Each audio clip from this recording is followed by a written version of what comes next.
Doctor, ¿puede habilitar, por favor, para poder compartir? Sí, un momentito.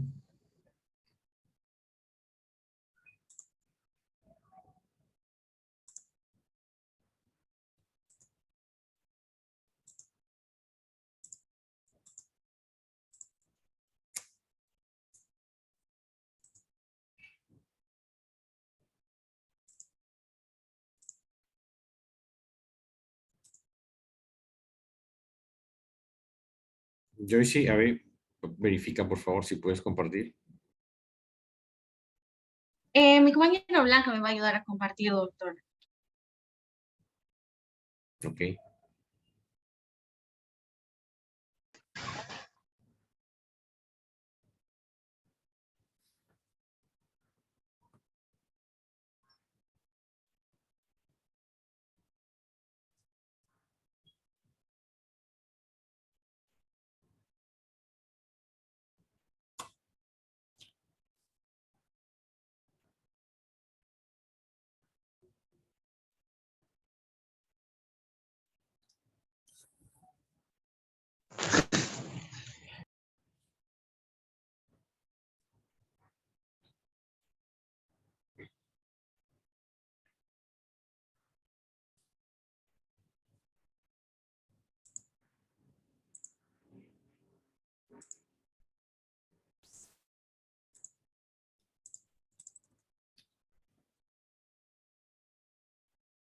Doctor, ¿me puede ver?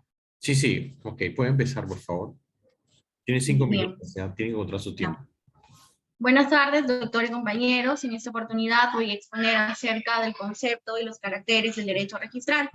Conforme pueden apreciar en la siguiente diapositiva, voy a comenzar abordando acerca del concepto del derecho registral.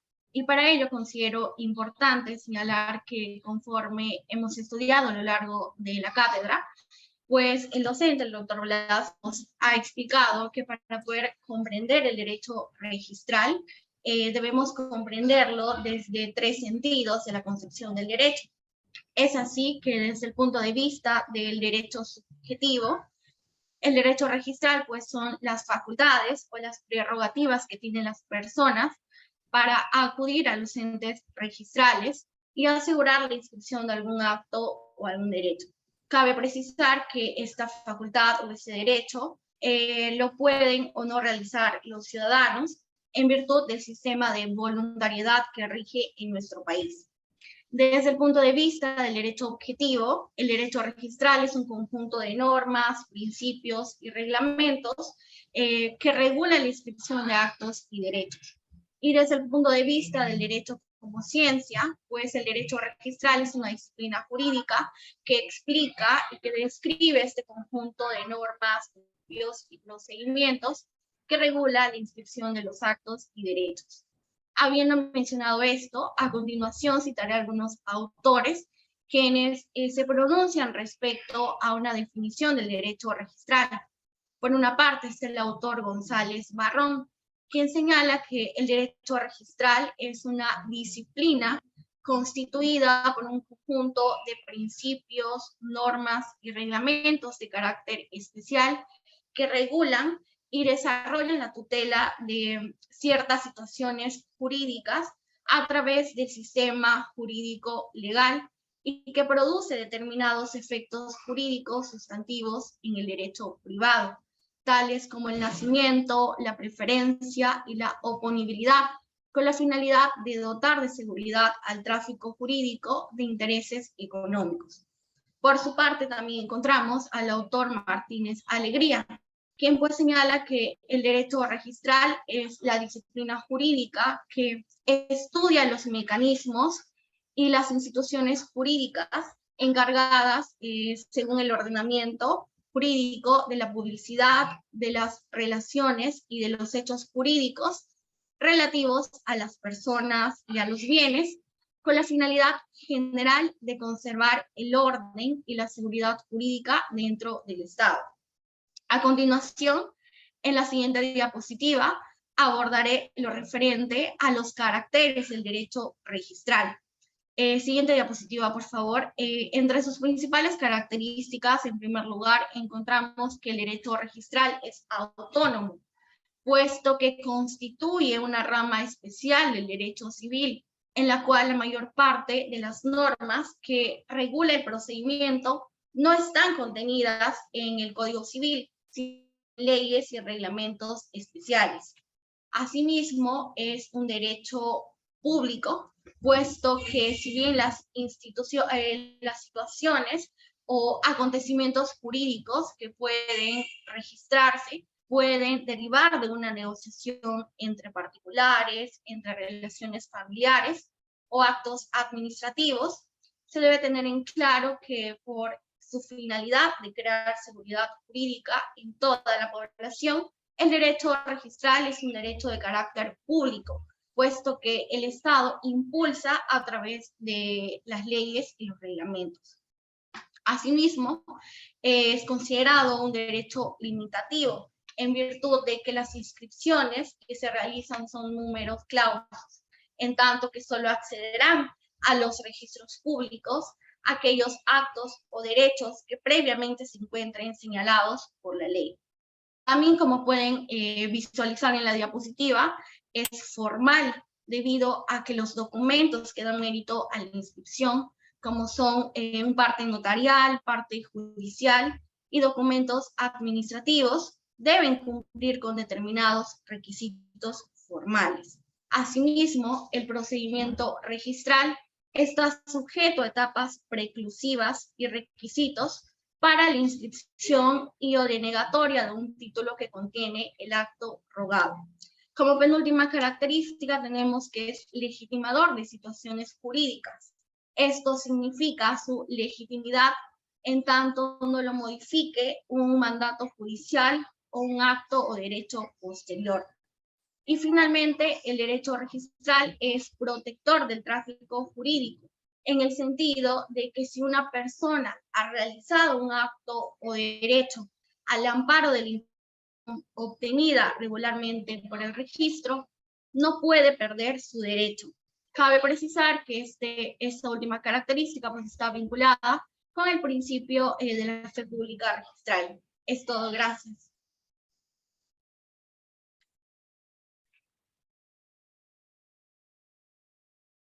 Doctor, eso es todo. Perfecto, gracias Joyce, muy bien. Vamos a seguir. ¿Alguien más desea tener prioridad? El compañero Manuel Fuertes. A ver, Manuel, ok.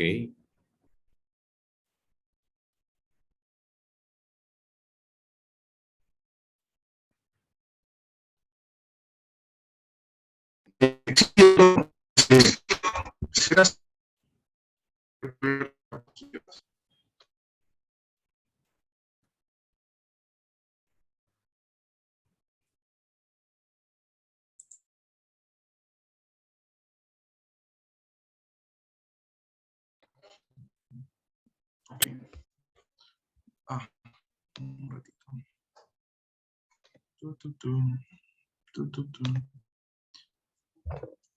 Sí. ¿Puede verme, doctor? Sí, Manuel, puedes empezar, por favor. Muy buenas tardes, estimado doctor Luis Humberto Ríos Gil, compañeros todos. En esta tarde vamos a hablar del principio, ¿no? Para lo cual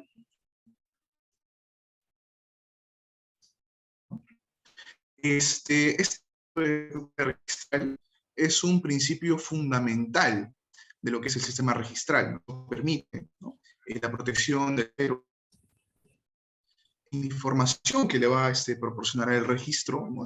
Contra a título oneroso, o en todo caso inscribe pues, su derecho, aunque esto pues, después se anule, se rescinda o resuelva lo que es el título de su transferente, ¿no? Para ello es importante, ¿no? Irnos también al exégesis de este término, ¿no? De la fe pública, por ejemplo. Si nos vamos a la RAE, la fe pública es la autoridad legítima, ¿no? Atribuida a notarios, a escribanos, a agentes de cambio, agentes de bolsa, cónsules, ¿no? Y otros institutos oficiales, las cuales personalmente también agregaría pues, a los registradores, ¿no? Para que los documentos, ¿no? que autorizan en debida forma, ¿no? sean considerados como auténticos y lo contenido en ellos sea tenido por verdadero mientras no se haga prueba en contrario. Conforme a ello, hay términos también que mencionan ciertos autores, ¿no? Que refieren, ¿no?,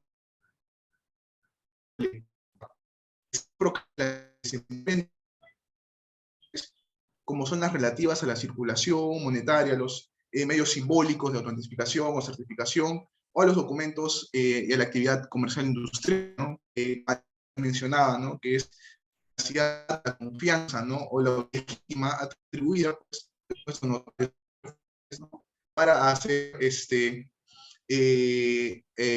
hechos, actos y contratos realizados o producidos en su presencia, y que se van a tener por auténticos y también con fuerza probatoria, pero esto mientras que no se demuestre su falsedad.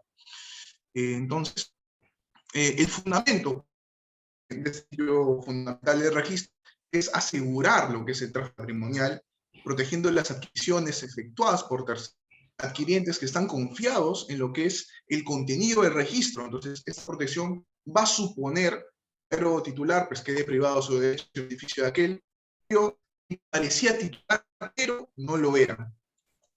Entonces, en base a ello, es preciso señalar que hay requisitos con respecto a hecho desde el principio, ¿no?, que es, por ejemplo, ser un ser adquiriente no real de la fe, ser un adquiriente a título oneroso, ¿no?, ser un adquiriente de derechos, y también, asimismo, la institución es necesaria, ¿no?, de este derecho adquiriente. El principio fundamental, ¿no?, si hacemos un fundamento legal, le encontramos general público.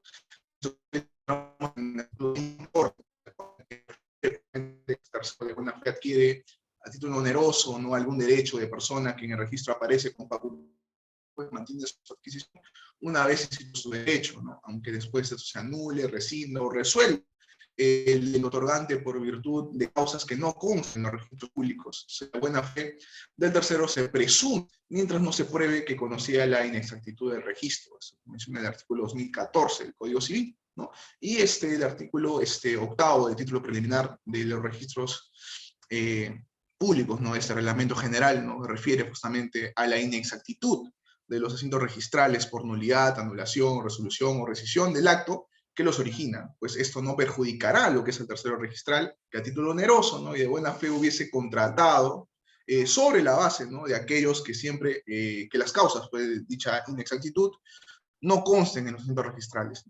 Entonces ya tenemos el tratamiento legal, ¿no?, y tenemos a lo que son los registrales, ¿no?, que si nosotros hacemos un estudio más genérico de ello, pues, ¿no?, esto lo encontramos en el derecho hipotecario, derecho registral inmobiliario, ¿no?, que tercero, pues, sería un tercero hipotecario. Entonces, el fundamento de la protección del tercero adquiriente se basa justamente en la fuerza, ¿no?, de la publicidad registral de su adquisición, y asimismo también en la confianza en lo que es la apariencia registral, ¿no? Entonces, el principio de fe pública registral, pues, solo beneficia o protege la adquisición del tercero registral y no la adquisición del tercero. Entonces, en el artículo 14. Entonces, con esto doy por concluida la exposición. Espero que hayan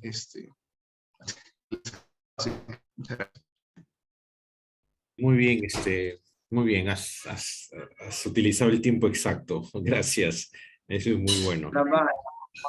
Vamos a continuar, por favor. Ella debe estar igual que yo, porque está desde la mañana. Gracias. Gente honrada. Con Linares, en propiedad industrial. Jessica, tu audio está encendido. Ok, ¿quién continúa? Michelle. Doctor, yo continúo. Michelle, ok. Ok, perfecto. Mi compañera Blanca va a compartir mis diapositivas. Ya, perfecto. Michelle. 5 minutos, ok, no se olvide.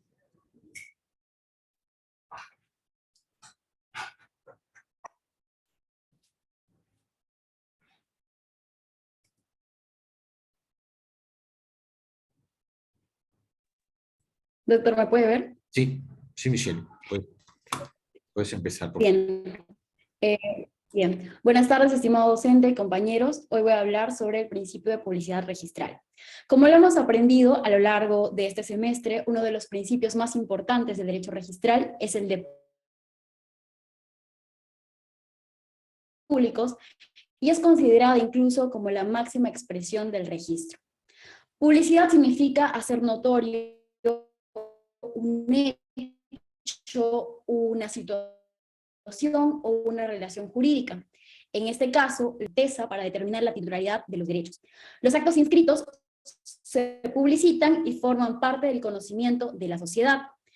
Pero González Barrón construyó una definición más concreta de lo que es publicidad registral. Siguiente diapositiva, por favor.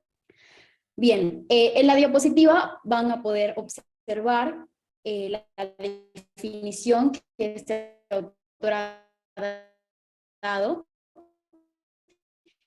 y señala que se puede definir como un sistema de divulgación encaminado a hacer cognoscible determinada situación tráfico. Esta publicidad está al servicio es un servicio en interés de los particulares. Como bien vemos en la diapositiva, hay algunos elementos resaltados que la registral, que lo vemos en la parte derecha. Es así que se dice que la publicidad es institucional, pues se lleva a cabo mediante una institución, que en este caso son los registros públicos, entendido como un conjunto de reglas y funciones ordenadas u organizadas en forma racional bajo una dirección para cumplir un fin determinado y, por supuesto, regulado por el derecho. Como segunda característica tenemos que es una exteriorización continuada y organizada de ciertos hechos y datos. En ese sentido, es una forma de publicación. Sin embargo, no hay que confundir la publicidad del registro con otros tipos de publicidad, como por ejemplo las notificaciones, los edictos o en forma aún genérica, la información pues, que producen los diarios, periódicos, revistas, etc. Entonces, tenemos que la publicidad es continuada porque se produce de manera ininterrumpida o sistemática. Eso quiere decir que es una publicidad permanente, a diferencia de lo que ocurre con las notificaciones y los edictos, en donde la notoriedad de lo que se está comunicando es solamente pues esporádico. Y por otro lado, la publicidad es organizada, lo que implica que se trata de hechos notorios que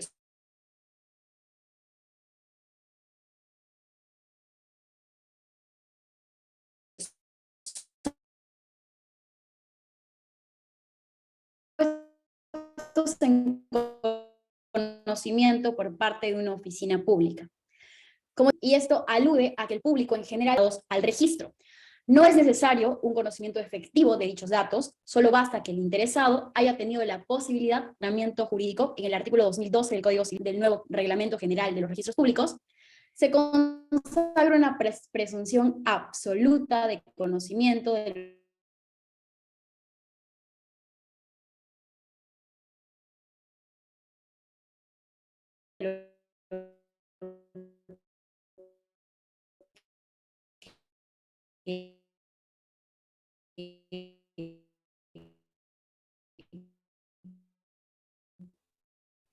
no se admite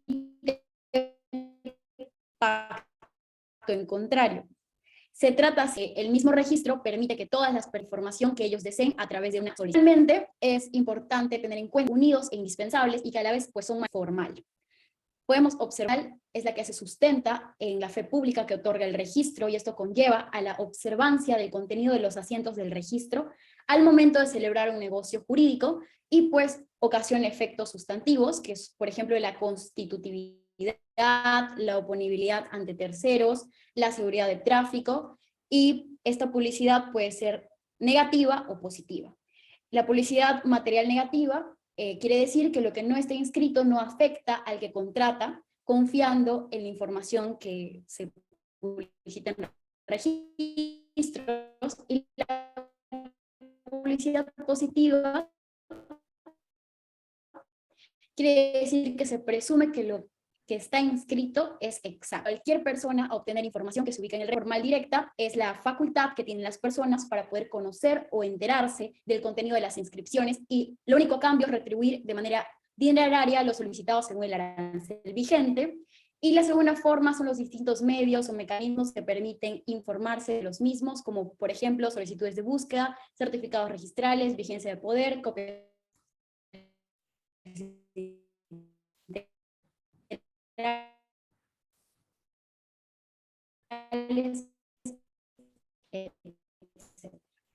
Con eso termino mi exposición. Muchas gracias. Ok, Michelle. Perfecto. Vamos a continuar entonces. ¿Quién sigue, Michelle?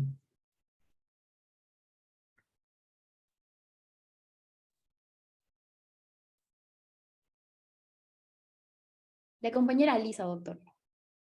Ok. Alisa. Doctor, buenas noches. Buenas tardes todavía. Sí, buenas tardes todavía. Bien, mi compañera Francia va a proyectar las diapositivas. ¿Puede observarme, doctor? Sí. Tengo la cámara. Ok, Sí. gracias. Bien. Buenas tardes, estimado doctor Blas, compañeros y compañeras. En esta oportunidad procederé a exponer acerca del principio de legitimación. Este principio tiene su antecedente en el artículo 7º del anterior Reglamento General de los Registros Públicos. A semejanza de la publicidad y el principio de fe pública registral, el principio de legitimidad tiene su razón de ser en presunciones legales de certeza o exactitud entre la apariencia registral y la realidad extrarregistral, constituyendo por los efectos que le son inherentes en la esencia de nuestro sistema registral. Este principio afirma dos cosas importantes. En primer lugar, presumiblemente el derecho inscrito en el registro existe y guarda correspondencia con la realidad extrarregistral, y que el titular registral se encuentra habilitado para actuar dentro del tráfico jurídico, disponiendo, transfiriendo, modificando, etcétera, aquel derecho. En segundo lugar, este principio presumiblemente afirma que el derecho cuya inscripción se ha cancelado en el registro, pues se ha extinguido, y quien aparecía como su titular no puede más disponer del mismo. Sin duda, el principio de legitimación registral implica el reconocimiento en favor del titular de la condición de verdadero dueño y poseedor del derecho inscrito, y la imposición a todos del deber de tenerle por tal en todos los ámbitos. En nuestro ordenamiento jurídico peruano, este principio se ha regulado en el artículo 2013 del Código Civil, en el cual se indica que el contenido del asiento registral se presume cierto y produce todos sus efectos mientras no se rectifique por las instancias registrales o se declare su invalidez. Además, en el artículo 7º del Reglamento General de los Registros Públicos, se dispone que los asientos registrales se presumen exactos y válidos, producen todos sus efectos y legitiman al titular registral para actuar conforme a ellos mientras no se rectifiquen en los términos previstos por el reglamento o se declare judicialmente su invalidez. Sin duda, esta presunción de exactitud y certeza que produce la legitimación es iuris tantum, pues los asientos registrales pueden ser ratificados por el registro o invalidados por los órganos jurisdiccionales. Por tanto, el registro reconoce que puede rectificarse un asiento siempre que se pruebe la existencia de un error, ya sea por parte del registrador o de los usuarios, denominado inexactitud registral. La inexactitud de registro no es más que una falta de concordancia entre la realidad y el mundo registral. Ello se demuestra a través de un error material que sin intención de causar daño, pues se ha escrito unas palabras por otras, se ha omitido la expresión de alguna circunstancia cuya falta no cause la nulidad, se ha equivocado de repente en los nombres propios al copiarlos del título, sin cambiar, por supuesto, el sentido general del asiento, la partida, ni de ninguno de sus conceptos. Por lo que el registrador público, habiendo advertido este error material, pues podrá de oficio efectuar la rectificación. también existe un error de concepto que consiste en una mala interpretación que efectúa el registrador del propio negocio jurídico que se inscribe. Asimismo, este principio de legitimación presenta dos clases. En primer lugar está la legitimación ordinaria, que consiste que por el solo hecho de que el que se encuentra registrado como titular, pues está autorizado para ejercer el derecho del cual es titular sin las limitaciones más que las previstas por la ley o por algún convenio inscrito. En segundo lugar, tenemos la legitimación extraordinaria, que protege al tercero que no tiene ningún derecho inscrito a su favor cuando se relaciona con quien sí lo tiene, mientras, por supuesto, medie la buena fe.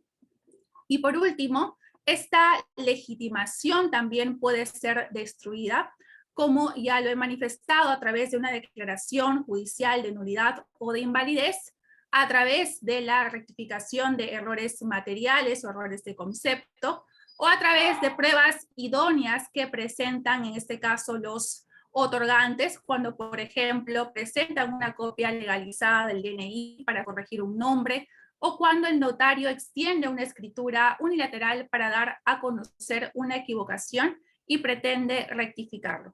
Esto es todo en cuanto a mi exposición. Muchas gracias.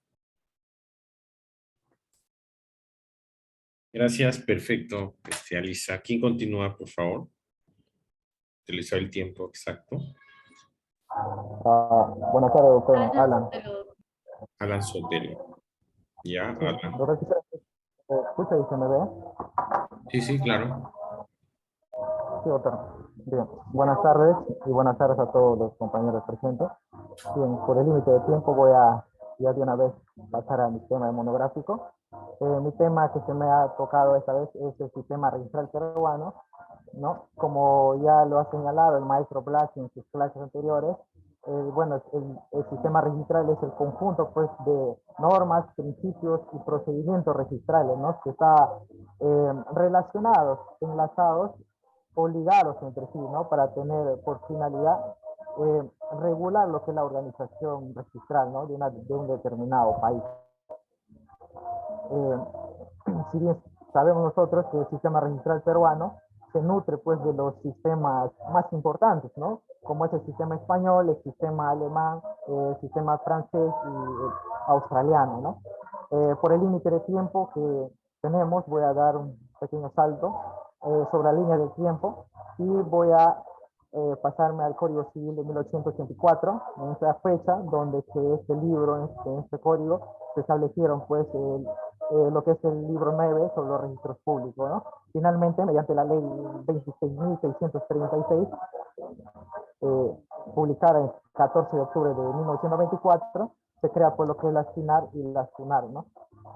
Bueno, como otro punto importante, tenemos, pues, que es la garantía del sistema peruano, ¿no? ¿Cuáles son esas garantías? Según esta ley, en su artículo número 3, tenemos como primera garantía la autonomía, es decir, al registrador no le puedes decir qué inscribir o qué no inscribir, ¿no? Ellos, pues, se sujetan a la ley y a lo que eventualmente diga el tribunal registra o el poder judicial, ¿no? Que son solamente ellos pueden ordenar al registrador si rechaza o inscribe un título, ¿no? Pero, digamos, ni un jefe administrativo ni el mismo superintendente puede dar esa orden al registrador si inscribe o no, ¿no? De eso trata lo que es la autonomía. La intangibilidad, ¿intangibilidad de qué? De las decisiones del registro, es decir, de las inscripciones registrales, ¿no? Si se va a modificar una inscripción registral, se tiene, pues, que hacerlo por la vía regular, ¿no? No se puede modificar una decisión así por así. Otra garantía que tiene otro sistema es la seguridad, ¿no? Significa que si el usuario del registro realiza un negocio jurídico, digamos, ¿no? A partir de esa información, el usuario no se ve o no se tiene por qué ver afectado si esa información dada por el registro es inexacta, ¿no? Y eso va de la mano, pues, con el principio de fe pública registral, que será expuesto también más adelante por otro compañero. Y otra de las garantías que tiene nuestro sistema es la indemnización, ¿no? Es decir, el usuario puede demandar la indemnización al registro por los errores cometidos por sus funcionarios, ¿no? Otro punto importante respecto a este sistema peruano es que en los registros públicos encontramos los siguientes registros, como es el registro de propiedad inmueble, el registro de propiedad mueble, el registro de personas jurídicas y el registro pues, de personas naturales, ¿no? Asimismo, respecto al procedimiento registral que tiene nuestro sistema, y voy a comentar así detalladamente, según lo aprendido ya en clases y lo señalado por nuestro maestro Blas, el procedimiento registral tiene 3 etapas, ¿no? La primera etapa, pues, que es la etapa de la presentación, es la etapa donde el usuario o el interesado es el que acude al registro, ¿no? Para solicitar la inscripción, ya sea de un acto, de un derecho, de un contrato, ¿no? El procedimiento registral siempre se inicia a solicitud de parte como regla general, ¿no? La siguiente etapa es la etapa de la calificación registral, ¿no? Esta calificación lo que va a hacer es determinar si procede o no esa inscripción, ¿no? Es una evaluación rigurosa que se hace de la documentación presentada al registro, ¿no? Para determinar si ese título es un título perfecto, ¿no? Si es un título perfecto, conforme a las normas pues que regulan nuestro sistema, se inscribe, ¿no? Pero si es todo lo contrario, no se debería inscribir. Y un dato adicional es que la calificación registral en primera instancia le hace al registrador, en segunda instancia el tribunal registra y como manera de excepción también lo hace el Poder Judicial a través del juez, ¿no? Y la tercera etapa, que es la etapa de inscripción, si el título es perfecto, entonces tiene que inscribir el acto o el derecho, ¿no? Redactando un asiento de inscripción, ¿no? Y bueno, para terminar, señalar los principios que rigen según nuestro Código Civil sobre el registro. Está pues el principio de titulación auténtica, el principio de legalidad, el principio de publicidad, legitimación, asimismo el principio de buena fe, el principio de tracto sucesivo, prioridad preferente, prioridad excluyente o impenetrabilidad y el principio de especialidad, ¿no? Es el orden que ha establecido el código y que más adelante también serán expuestos por los compañeros. Y bueno, hasta acá sería mi participación, estimado doctor. Muchas gracias por su atención. Ok, muy bien, excelente. Muy bien, Alan. Vamos, ¿quién sigue, Michelle?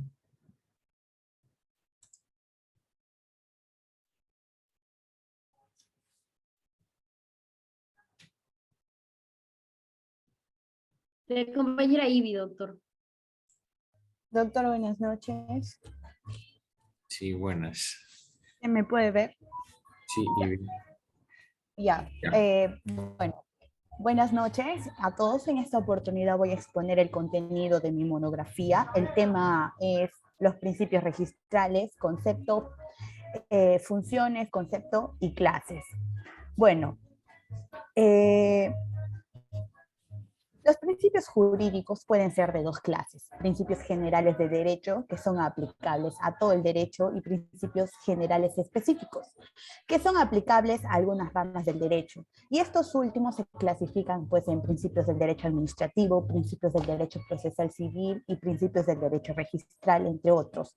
A los principios del derecho registral también se les conoce como el nombre de principios registrales y no son los mismos principios que se consagran en otras ramas del derecho. Los principios registrales son de mucha trascendencia en los sistemas registrales, ya que brindan seguridad jurídica. Es decir, se pueden conocer la solución antes que el problema se presente o antes que el supuesto se plantee. Pues los principios registrales son principios generales específicos del derecho registral, por ello a los principios registrales se les puede denominar principios generales del derecho registral. A través del estudio de los principios registrales puede conocerse las características de los sistemas registrales, es decir, en todos los sistemas registrales se consagran principios registrales. No los mismos, pero según los principios registrales que se consagran y cómo se establecen en el derecho positivo, cada sistema registral adopta determinados caracteres. Bueno, los principios registrales informan el derecho positivo registral de cada estado, orientado a la aprobación de nuevas normas y reglamentos registrales, sirviendo de orientación para una adecuada interpretación de las normas registrales. aplicando los métodos generales de interpretación y de los métodos específicos de interpretación del derecho. Es decir, los principios registrables pues cumplen funciones trascendentales en el derecho positivo registral de cada estado, así como en la aplicación de las normas registrales, pues los principios registrales sirven de base al derecho registral y para determinar los efectos de esta última en los procesos de reproducción y reconstrucción de partidas registrales y títulos archivados en el procedimiento de duplicidad de partida. Bueno, los principios registrales vienen a ser las orientaciones básicas y generales contenidas en las normas jurídicas, decisiones jurisprudenciales u opiniones doctrinarias que orientan la inscripción, el procedimiento y la organización del registro en un determinado sistema registral. Se generan en las normas jurídicas y coadyuvan pues a su interpretación e integración u orientan la producción legislativa. No debemos olvidar que al tratar de los principios registrales nos referimos a principios de cuarto nivel aplicables a nuestro sistema registral. Estos explican pues el contenido y función del registro público de la propiedad. Asimismo están totalmente entrelazados uno de otros, de tal manera que no existe en forma independiente. Su nombre no se deriva del término filosófico inmutable, sino que se refiere a la constitución de una técnica y elaboración del estudio del registro público de la propiedad. Sirve de explicación teórica y práctica de la función del registro. La mayoría de los autores lo tratan en forma sistemática. En conclusión, podemos decir que principios registrales son los juicios, reglas e ideas fundamentales que rigen o orientan un determinado sistema registral. Bueno, con el objetivo de sistematizar los principios registrales recogidos en nuestro sistema jurídico, presento la siguiente clasificación de los mismos. Estos se clasifican en dos, en los principios registrales que se refieren a los requisitos de la inscripción y en los principios registrales que se refieren a los efectos de la inscripción. Dentro de los principios registrales que se refieren a los principios de la inscripción, pues está el principio de aprobación e instancia, principio de tracto sucesivo, principio de legalidad, principio de titulación auténtica, de especialidad o determinación, de prioridad preferente y principio de impenetrabilidad. Y dentro de los principios registrales que se refieren a los defectos de inscripción está el principio de legitimación registral, de fe pública registral, de prioridad excluyente y de publicidad registral. Bueno, eso sería todo en cuanto a mi monografía. Creo que el desarrollo de cada uno de estos principios lo vamos a ver más adelante con los demás compañeros. Muchas gracias. Ok, muy bien, Ivy. Gracias. Muy bien. ¿Quién sigue, Michelle?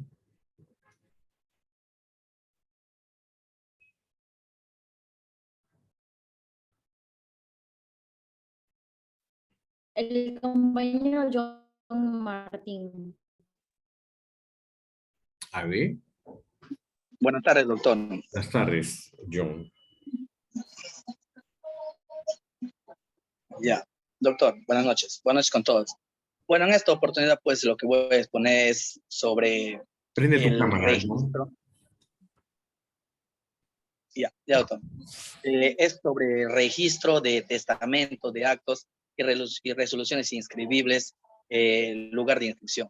Bueno, para empezar, pues, etimológicamente, se podría decir que la palabra viene del testamentis, que quiere decir testimonio de la mente. Bueno, el testamento es el acto jurídico por el cual el testador puede ordenar su propia sucesión dentro de los límites que le señala la ley.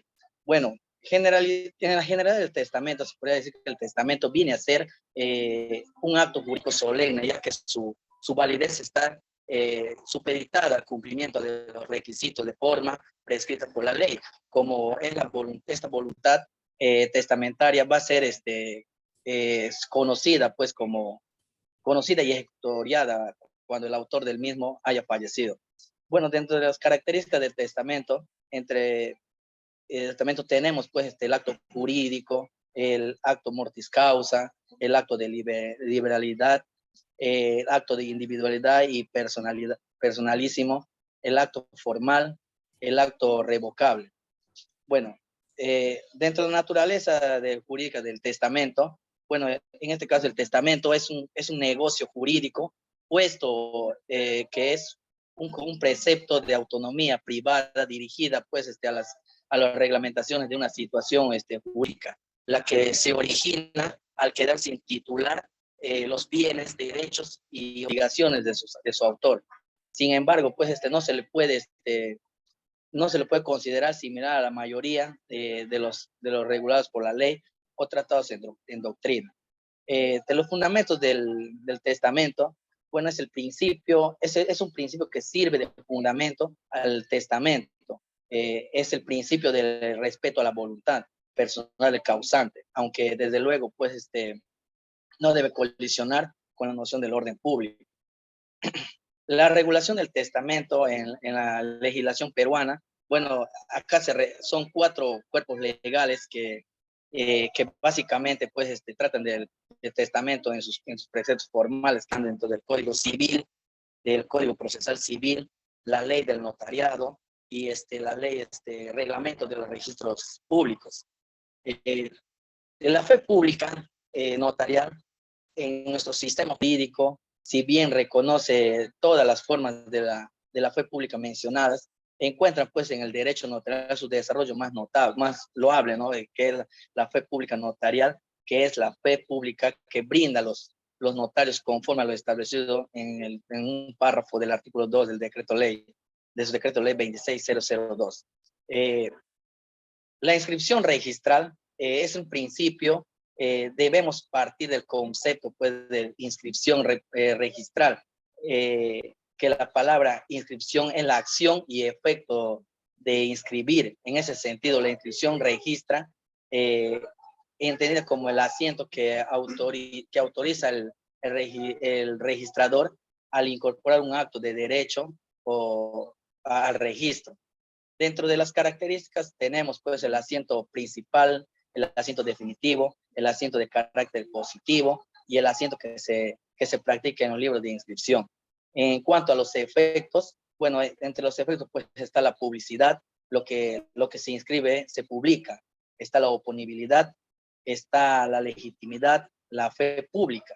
Ahora, en el registro de testamento y los actos de resoluciones inscribibles del lugar de inscripción, bueno, la decisión de una persona sobre la distribución de un patrimonio desde su muerte puede tramitarse ante notario a través de una institución del testamento o inscribirse. Un poco pues acá los peruanos que dejan un testamento, un poco acá los peruanos que dejan un testamento para distribuir ordenadamente pues sus bienes y evitar futuros conflictos familiares cuando llega al inevitable final, ¿no? El testamento acá es un acto unilateral y solemne mediante el cual una persona manifiesta su voluntad para decidir de manera de ordenar y distribuir su patrimonio. De los actos inscribibles también tenemos pues el otorgamiento del testamento, la revocación, la modificación del testamento, el fideicomiso, el testamento.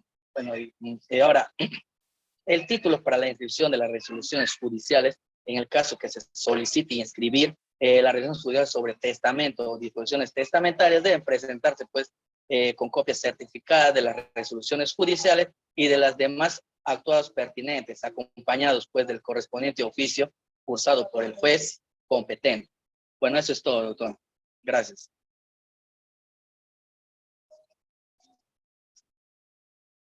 John, muy bien, John. Gracias. Vamos a continuar. Michelle, ¿quién continúa? El compañero Bruno, doctor. Bruno Pinedo. Sí, doctor, ahorita voy a proceder a compartir mis diapositivas y a prender mi cámara. Un momento, por favor.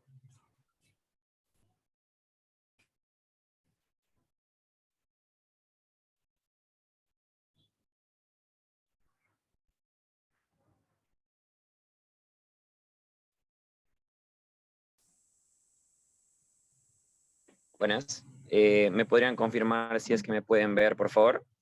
Sí, Bruno, por favor, puedes empezar. Sí, un momento, doctor. Creo que estoy teniendo un problema con... Hola. Sé que se paró esto. Y ahora sí. Disculpe, doctor. Buenas tardes, doctor, compañeros todos. Continuando con las exposiciones, el tema que me ha correspondido abordar versa sobre el principio de oponibilidad registral. pues este principio se encuentra contemplado en el artículo 2022 del Código Civil peruano e implica que lo inscrito es oponible a lo no inscrito y consecuentemente lo no inscrito es inoponible a lo inscrito. Es menester precisarse que no se refiere a una oponibilidad que deriva de la conocibilidad general como efecto material genérico de la publicidad registral, aunque si bien es cierto, sí se apoya en esta, pero dentro del ámbito de los principios registrales, esta oponibilidad registral alude a una muy concreta y específica que surge cuando confrontan dos o más derechos generados extrarregistralmente. Este principio se manifiesta generalmente para solucionar el problema de la concurrencia de compradores o adquirientes sobre un mismo bien, prevaleciendo en todo momento el adquiriente que inscribe su derecho primero. En todos los países donde la inscripción no es constitutiva, se encuentra este principio, ya que es necesario establecer reglas relativas a la preferencia, a la oponibilidad de derechos, ante el caso que existan, pues, esta controversia entre derechos extrarregistrales que resulten incompatibles entre sí, ello a fin de determinar cuál será el preferido y debe prevalecer, debe oponerse frente a los otros. Ahora, como se ha señalado, este principio se encuentra consagrado en el artículo 2022 del Código Civil peruano, el cual señala, conforme lo pueden ver en la diapositiva, que para oponer derechos reales sobre inmuebles a quienes también tienen derechos reales sobre los mismos, es preciso que el derecho que se opone esté inscrito con anterioridad al de aquel a quien se opone. Si se trata de derechos de diferente naturaleza, se aplican las disposiciones del derecho común. Bueno, la primera parte de este artículo no requiere más que una explicación simple. En caso de concurrencia de derechos reales, pues prevalecerá o se opondrá aquel que se haya inscrito primero, lo cual pues trae a colación el brocado que reza, primero en el tiempo, primero en el derecho, mejor conocido con el aforismo jurídico prior in tempore, potior in jure.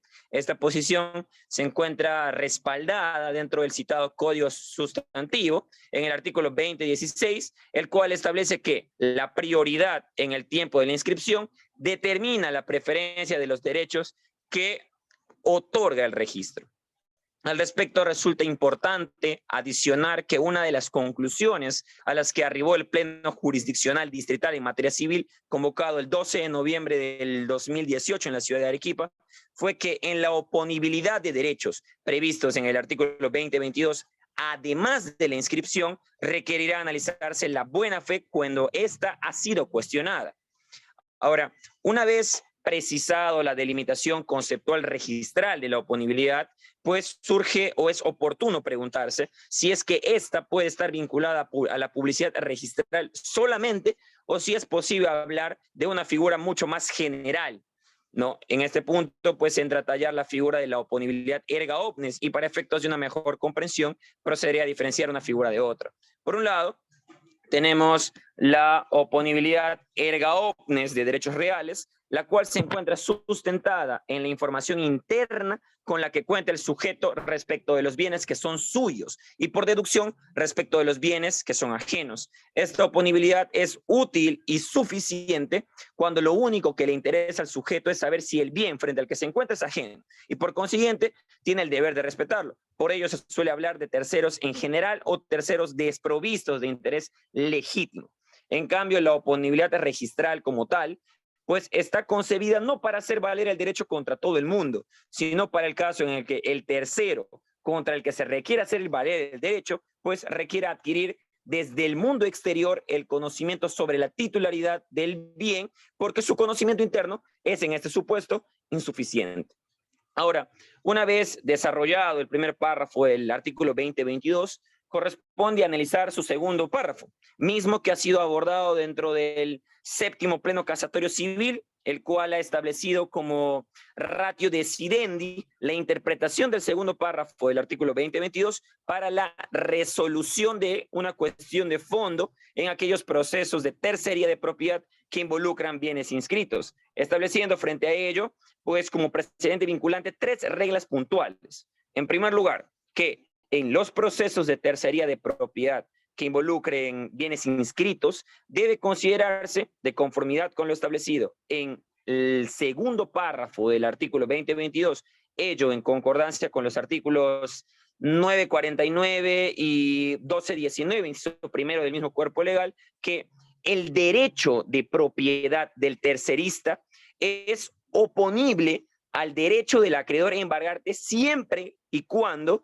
dicho derecho real quede acreditado mediante documento de fecha cierta más antigua que la inscripción del embargo respectivo. A su vez, como segunda regla, tenemos que el juez de primera instancia de oficio, una vez que sea admitida la demanda, deberá velar por la legalidad de la certificación de esta fecha cierta del documento que ha sido presentado por el tercerista. Para tal fin va a oficiar ya sea el notario, ya sea el juez, ya sea el funcionario que haya emitido tal certificación a efectos de corroborar, de acreditar la autenticidad o en todo caso la falsedad de la misma. Y finalmente, si es que este notario, este funcionario, este juez no reconoce la autenticidad de esta certificación, pues la demanda deberá ser declarada infundada, debiéndose, por lo tanto, expedir las copias certificadas correspondientes al Ministerio Público, pues para que proceda, para que actúe conforme a sus atribuciones. Ya para finalizar, tenemos algunas conclusiones a las que he arribado. En primer lugar, pues que este principio de oponibilidad tiene como característica fundamental la de proteger, la de resguardar, la de sostener el derecho de la persona que, confiando en lo que publicitaba en los registros, pues inscribió su derecho, sancionando por lo tanto a la persona negligente que no lo hizo. En consecuencia, la oponibilidad de registral protege al titular que ha logrado su emplazamiento registral frente a los terceros interesados en la titularidad de un derecho sobre el bien que no hubieran inscrito oportunamente. Eso sería todo, doctor. Muchas gracias. Ok, gracias, Bruno. Vamos a continuar. Sí, el compañero Daniel, doctor. Daniel Ruiz, ok. Doctor, buenas tardes. ¿Me puede ver? Sí, sí, Daniel, puedes empezar, por favor. Ok, doctor. La compañera Blanca me va a acompañar con las diapositivas. Ok.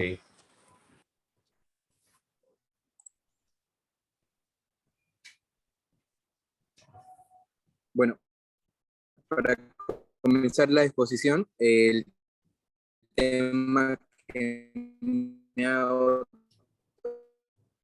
otorgado el día de hoy, el sorteo de los temas, me ha tocado actos notariales, que pues es un documento de carácter notarial que contiene la declaración de voluntad del interesado con el fin de realizar cambios de derechos personales como patrimoniales.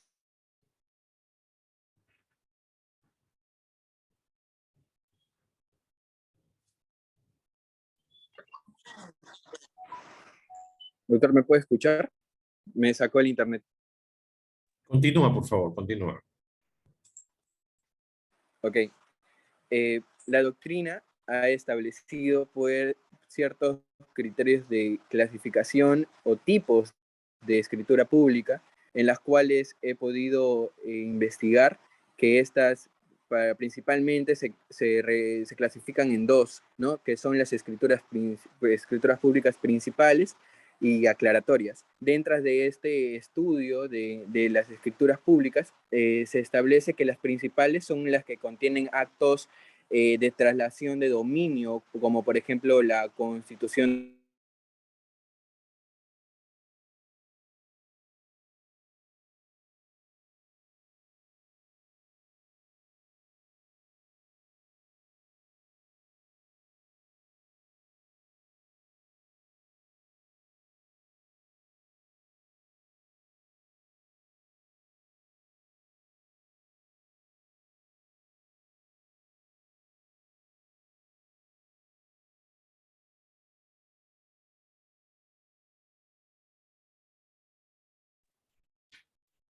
No te escuchamos, Daniel.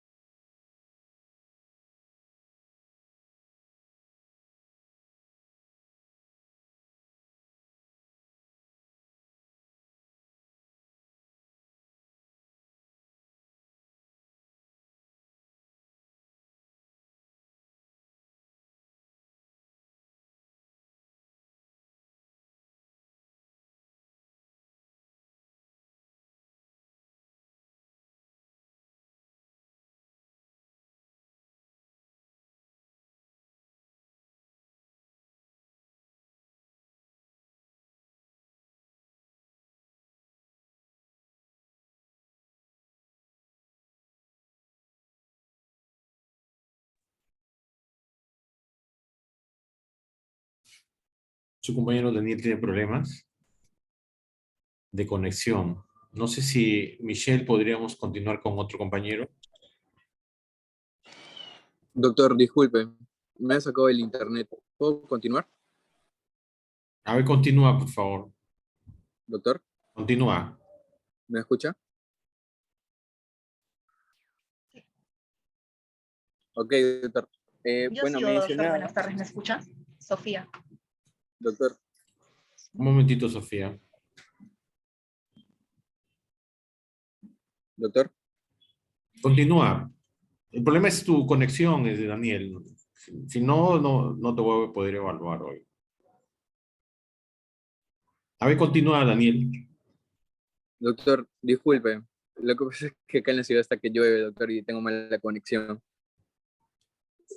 Bueno, doctor, continuaba diciendo de que se clasificaban en principales y aclaratorias, ¿no? Y mencionaba, pues, de que las aclaratorias eran principalmente para aclarar estas inscripciones de instituciones, de sociedades, aclaratorias de constituciones, etcétera. Pero asimismo, también otros autores y también estudiosos de la materia lo clasifican a través de este tipo de escritura pública unilaterales y plurilaterales, ¿no? Ahí en la diapositiva puse como ejemplo las que, por ejemplo, las hipotecas unilaterales y los poderes, y en las plurilaterales como las constituciones de sociedades, ¿no? Así también otra clasificación muy habitual en el estudio del derecho son pues las escrituras públicas nacionales e internacionales, ¿no? Que son las nacionales son las que se inscriben dentro de un mismo país, y las internacionales pues son las que se otorgan fuera del país, ¿no? Con la siguiente diapositiva, por favor, Blanquita. En este punto de la protocolo.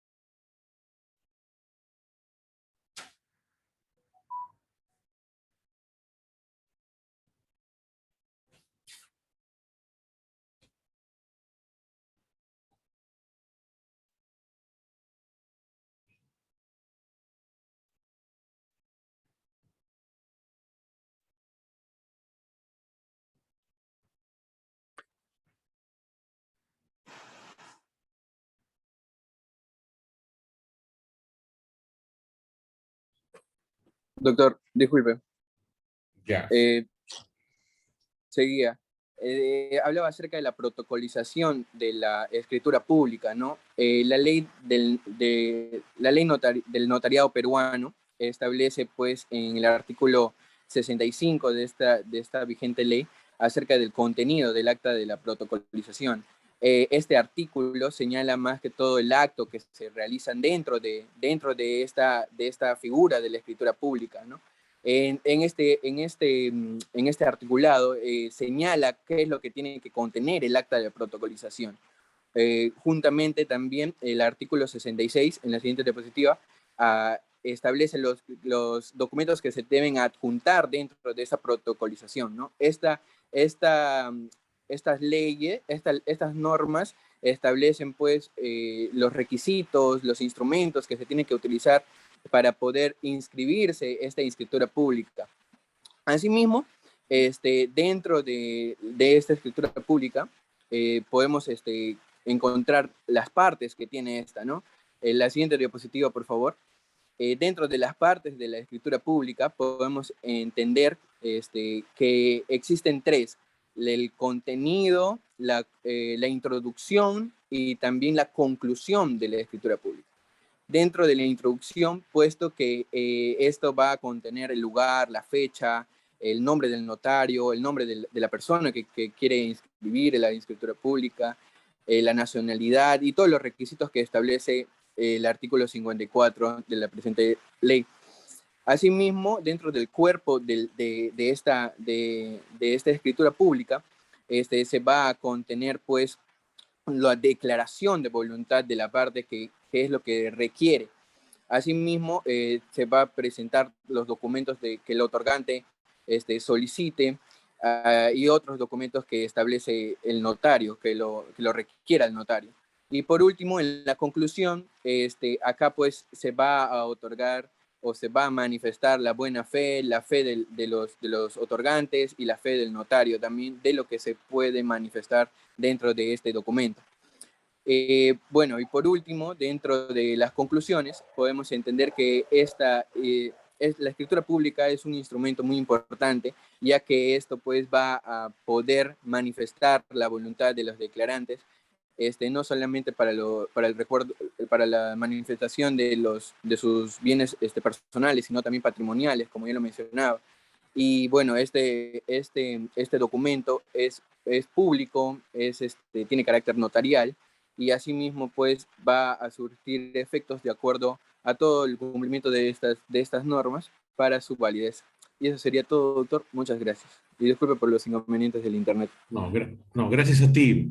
Ok, vamos a continuar. ¿A quién le toca? Doctor, buenas tardes. A mí. Sofía. ¿Puede ver? A ver, Sofía, sí, claro. Ya. Blanca me está ayudando a compartir mis diapositivas. Perfecto. Puedes empezar, Sofía. Bien, buenas tardes con todos. El tema monográfico que me tocó exponer es acerca del registro de propiedad vehicular. Tenemos entendido que desde octubre de 1997 es la SUNAR el organismo encargado de regular el registro de propiedad vehicular, así como supervisar la inscripción y la publicidad de los actos y contratos relacionados con vehículos automotores en nuestro país. En particular, el registro de propiedad vehicular tiene por objetivo reunir la información sobre todo tipo de vehículos automotores destinados a la circulación en la vía pública en todo el territorio nacional. Siguiente diapositiva, por favor. Como pueden contemplar en la diapositiva, no sé si se ve, he presentado las características principales del registro de propiedad vehicular.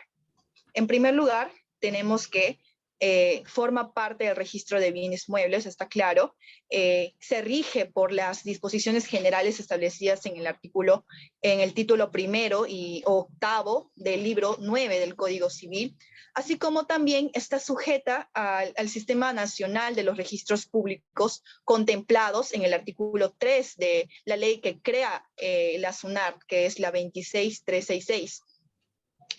También vemos que el registro de propiedad vehicular se regula por normas especiales que regulan el Sistema Nacional de Transporte Terrestre, más conocido por las siglas SNTT. También el sistema de registro de propiedad vehicular se rige por un sistema de folio real. Esto quiere decir que por cada vehículo se va a abrir una partida registral. Una vez tenido en cuenta todas estas características, podemos decir que si bien en nuestro Código Civil no existe norma alguna que disponga de forma expresa y directa que la inscripción vehicular requiere para su validez una inscripción previa en los registros públicos, sin embargo, encontramos diversas normas que contienen disposiciones legales referidas a la inscripción de los vehículos de transporte terrestre que nos permiten concluir que dicha inscripción es de condición obligatoria para la validez de la transferencia de propiedad vehicular, lo que en todo caso permite afirmar que las transferencias vehiculares son constitutivas en nuestro país. Siguiente diapositiva, por favor. Otro punto que he decidido tratar es acerca de la inmatriculación en este sistema de registro de propiedad vehicular. La inmatriculación en el registro de propiedad vehicular es la incorporación que va a tener al registro un vehículo fabricado, ya sea ensamblado, importado, o sea, nuevo o usado, al registro. Implica tanto la asignación de una placa única de rodaje y la expedición de una tarjeta de propiedad. En todos los casos se debe presentar este formato de inmatriculación electrónico llenado ante la SUNAR, con la debida firma certificada notarialmente por el propietario o ya sea por su representante o apoderado. En términos generales, este registro de propiedad vehicular tiene por objeto la inscripción de los vehículos tales como observan en pantalla, los vehículos de todo medio, los vehículos que justamente los vehículos de todo medio son los que sean capaces de desplazar y que sirvan para transportar personas o mercancías por una vía, los vehículos automotores, que son claros que son los modelos de 2 ruedas que tengan un motor y tracción propia, y las unidades que sean importadas sin consecuente nacionalización, ensamblado y o fabricado. Sin embargo, existe una excepción, que son los vehículos no inscribibles, como las maquinarias agrícolas, las maquinarias destinadas a la minería, los autos de competencia y las cuatrimotos. Por eso es importante resaltar lo que dice en la parte de abajo, según el reglamento, que todos los vehículos destinados a la circulación en las vías públicas terrestres e incluidos dentro de la clasificación vehicular que dicta el reglamento, incluidos los de la PNP, serán objeto de inscripción en este registro. En cuanto a los vehículos diplomáticos, estos se inscriben en el Ministerio de Relaciones Exteriores.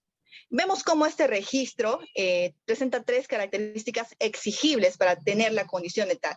En primer lugar, dicta archivos de actos y contratos sobre un bien específico, en este caso de los vehículos automotores, y en virtud de las cuales se van a extender las inscripciones. En segundo lugar, es un archivo público para todos aquellos que tengan interés en conocer la información que en él se contiene. Y por último, produce efectos jurídicos de derecho privado. En cuanto a unas pequeñas ventajas que podemos sacar de la inscripción de nuestros vehículos en la propiedad vehicular, es que al tener inscrito nuestros vehículos, se evitan los fraudes a terceros, tenemos seguridad jurídica, tenemos la posibilidad de conseguir un crédito y vender el bien, y podemos utilizar la alerta registral que nos brinda SUNAR cuando nuestro vehículo esté en riesgo. Gracias, eso sería todo. Muy bien, Sofía, te felicito. Siempre dentro del plazo. Eso es lo más importante también. Ok, vamos a seguir. ¿A quién le toca a Michelle? Por favor. Gracias, doctor. Ok. Compañera Blanca, doctor. Blanca. Ok, Blanca. Sí, doctor. Buenas tardes. ¿Me puede visualizar? Sí, Blanca. Por favor. Ya. Ok. En este caso, mi compañera Joyce me va a ayudar a compartir mis diapositivas. Bien. Buenas tardes a todos los compañeros y doctor presentes. Esta tarde vamos a hablar de los asuntos no contenciosos que se siguen ante los notarios públicos. Bien, por medio de la ley 26662 se amplían las competencias a los notarios para poder conocer de asuntos que antes se encontraban netamente pues, para el Poder Judicial, ¿no? Tales como, por ejemplo, está la rectificación de partidas, adopción de personas capaces, patrimonio familiar, testamentos y sucesiones intestadas. Debido a la buena acogida que tuvo esta ley, poco a poco se fueron pues incrementando más asuntos a la competencia del notario, tales como, por ejemplo, por medio de la ley 27157 se agrega lo que son las prescripciones adquisitivas, títulos supletorios, rectificación de áreas linderos y medidas perimétricas. También el notario también puede conocer los casos aquellos de separación convencional y divorcio ulterior, que actualmente se siguen ante notarios y también ante las municipalidades. También tenemos los trámites de divorcio por medio de la ley 29, eso lo acabo de mencionar, y finalmente también el reconocimiento de uniones de hechos, etc. Bien, para poder seguir un asunto no contencioso ante notarios, se necesitan una serie de requisitos, ¿no? Tales como se ven en las diapositivas. Como primer requisito está la presentación de solicitud escrita por parte de los interesados. Bien, estos procedimientos no funcionan de oficio o no se da de oficio, no porque una persona haya fallecido, el notario va a actuar y decir, no, esa persona ha fallecido y voy a hacer su sucesión intestada o testamentaria. No, simplemente que los interesados se acercan al despacho del notario, pudiendo ser con su solicitud firmada por letrado o con su minuta para finalmente pues iniciar el procedimiento. Como segundo requisito está la falta de litis, ¿no? Creo que es el núcleo, considero que el requisito más importante, es el más esencial, puesto que estos procedimientos se dan por mutuo acuerdo, ¿no? Mientras no exista oposición, el notario puede continuar viendo estos asuntos, si se presenta oposición, lo que el notario tiene que proceder a hacer es suspender el procedimiento y remitir todo lo que se ha actuado de su despacho al juez correspondiente para que finalmente éste lo resuelva. Como tercer requisito está la publicación. Bien, algunos de estos asuntos el notario necesita publicarlos ante los diarios, pudiendo ser, son 2 diarios, el diario oficial El Peruano y el segundo diario, que es el de mayor circulación del lugar donde se está dando el procedimiento, ¿no? En el caso de la provincia de Maynas, donde usualmente se suelen publicarlo, son en el diario La Región.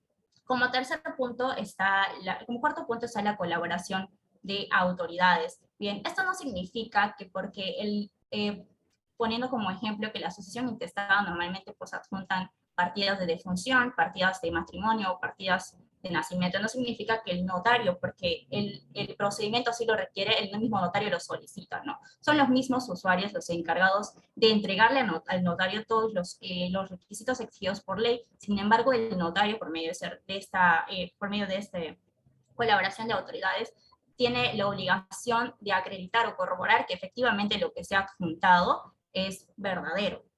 Y finalmente, pues la responsabilidad de los notarios. Bien, para la debida tramitación de un asunto no contencioso, los notarios deben abstenerse de autorizar instrumentos que vayan contra normas de orden público.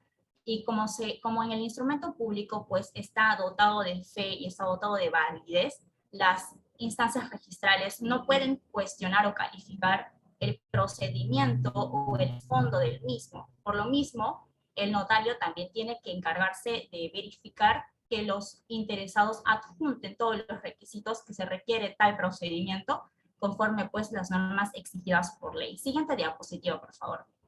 Bien, ahora vamos a hablar de 3 asuntos que yo he visto dentro del registro de personas naturales que más se solicitan, al menos acá pues en la provincia de Maynas. Tenemos como primer punto la sucesión intestada o también denominada sucesión legal. Es cuando se da cuando el causante pues no ha ordenado su sucesión o si lo ha hecho no ha instituido herederos, simplemente dejó un papel en donde pues le da consejos a su familia, etcétera, ¿no?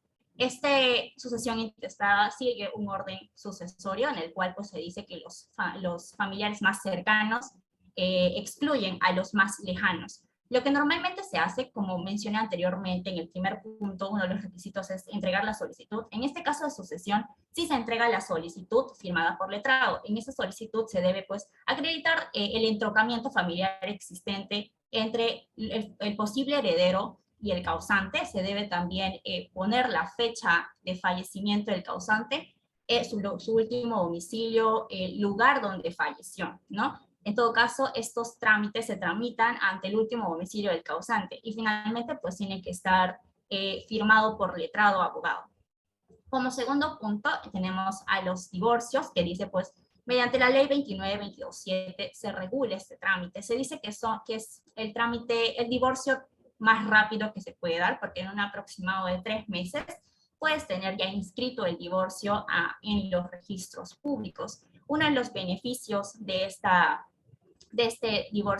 separación convencional y divorcio ulterior seguido ante notarías es que al ser de mutuo acuerdo, es decir, al no existir una litis de por medio, no se necesita decir la causal por la cual se están divorciando los cónyuges. Eso queda pues en el ámbito privado, siendo la decisión simplemente de ambos cónyuges de querer poner fin al matrimonio. No como se da pues en el ámbito judicial, que normalmente siempre se dice la causal por la cual se están divorciando. La mayoría de ellos son por separación de hecho. En este caso no, simplemente queda en el ámbito privado. Y como último punto, por el tiempo también, tenemos al reconocimiento de uniones de hecho. Bien, este asunto antes solamente tenía pues competencia el Poder Judicial, sin embargo, por medio de la ley 29560, se amplía a la competencia del notario, en el cual claramente tiene que cumplir los requisitos del artículo 326 del Código Civil. A diferencia de la sucesión intestada, en el cual pues simplemente se da una solicitud, en este caso los interesados sí tienen que entregar una minuta al notario para que éste lo extienda a escritura pública. en el cual también se debe verificar la capacidad de los otorgantes, la identidad de los mismos. Se tiene también que insertar o adjuntar las declaraciones juradas de 2 testigos que acrediten pues la convivencia de estos por más de 2 años. Bien, eso es todo con respecto a los asuntos no contenciosos seguidos ante notarios públicos. Gracias. Ok, Blanca, gracias a ti. A ver, seguimos, por favor. Muy bien, Sí, Blanca. Francia, doctor. ¿Quién sigue? Ah, no, Francia. Ah, Francia, ok. No sé si puede escucharme. Sí, Francia, te escucho, sí, te escuchamos. Ya, doctor. El tema de mi monografía que he abordado es el registro de propiedad, primera de dominio, actos y contratos inscribidos.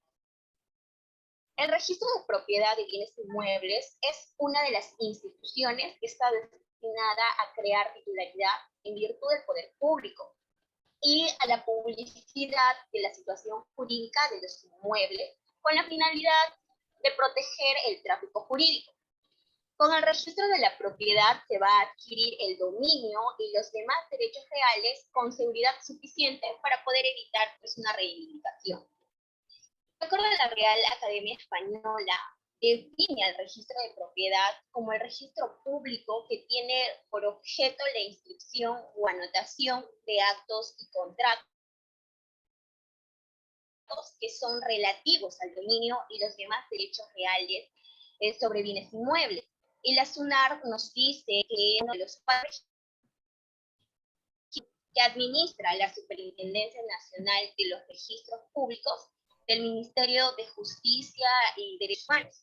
El registro va a comprender las inscripciones de todos los actos y contratos que están relacionados con los bienes inmuebles registrados, como las tierras, las casas, los edificios, los departamentos, las fábricas, entre otros.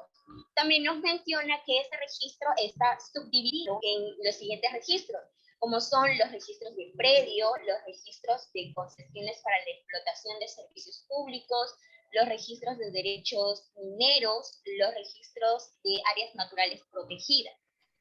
El registro tiene 2 características. La primera es otorgar una información que va a transmitir por sus estados. Y la segunda es la garantía que va a presuponer la existencia de un derecho que va a estar inscrito. Así también tiene 2 funciones principales. La primera es la publicidad, que va a servir para poder saber quién es el propietario de un bien inmueble y poder conocer sus cargas. Y la segunda función es el medio de prueba. Esto va a ser como una forma para probar ante terceros que una persona es dueña de un bien inmueble y las características que tiene ese bien. Pero ¿qué es lo que se inscribe en los registros? Se van a inscribir todos los actos y contratos que crean, adquieran, transmiten, modifiquen, graban o extinguen los derechos que van a recaer sobre los bienes inmuebles directamente. Como por ejemplo, pues tenemos el hecho de que una casa se encuentre grabada por una hipoteca. Es así que se va a extender una primera inscripción de dominio. Esto se encuentra regulado en nuestro artículo 2018 del Código Civil, que establece que para la primera inscripción de dominio se va a deber exhibir títulos por un periodo interrumpido de 5 años, pues los títulos supletorios. Lo que nos lleva ya a la inmatriculación, que es el acto por el cual se va a incorporar un registro y se va a realizar con la primera inscripción de dominio, salvo que exista una disposición legal distinta. Este ingreso de un predio al registro va a suponer un procedimiento destinado a asegurar, por un lado, la descripción y la ubicación del bien, y por otro lado, pues que el derecho de propiedad del titular sea acreditado. Sobre este último es lo que trata el artículo 2018 de nuestro Código Civil. Y por último, doctor, voy a mostrar las últimas diapositivas cuáles son el listado de acuerdo al artículo 2019 de nuestro Código Civil, que son los actos y contratos y derechos inscribibles, el cual los voy a mencionar de manera rápida. En pleno tenemos los actos y contratos que constituyen, declaren, admiten, extingan, modifiquen o limiten los derechos reales sobre bienes inmuebles. El segundo son los contratos de opción, el tercero son los pactos de reserva de propiedad. En el cuarto tenemos el cumplimiento total o parcial de las condiciones de las cuales van a depender los efectos de los actos o los contratos registrados. En la siguiente diapositiva tenemos el número 5, que son las restricciones en las facultades de titular del derecho inscrito. Como sexto punto tenemos los contratos de arrendamiento. Como séptimo, los embargos y las demandas que sean acreditadas de forma verosímil. En el octavo punto tenemos las intenciones que se referir a los actos, tratos que son inscribibles. Y por último tenemos las que son las autorizaciones judiciales que van a permitir practicar actos inscribibles sobre los bienes inmuebles. Eso es todo. Ok, muchas gracias, Francia. Bien. ¿Quién sigue, por favor? Doctor, buenas Nelson. tardes. A ver, Nelson. Sí, doctor. Sí, doctor. Un momentito, doctor.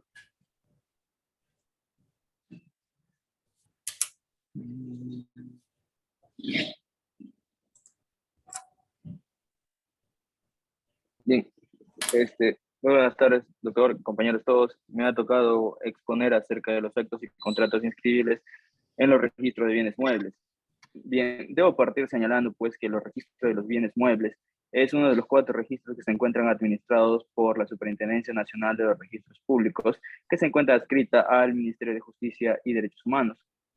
El registro de bienes muebles, esto comprende pues la inscripción de actos y contratos siempre que sean susceptibles de serlo, ¿no? Y para que lo sean tienen que reunir 3 características de forma copulativa.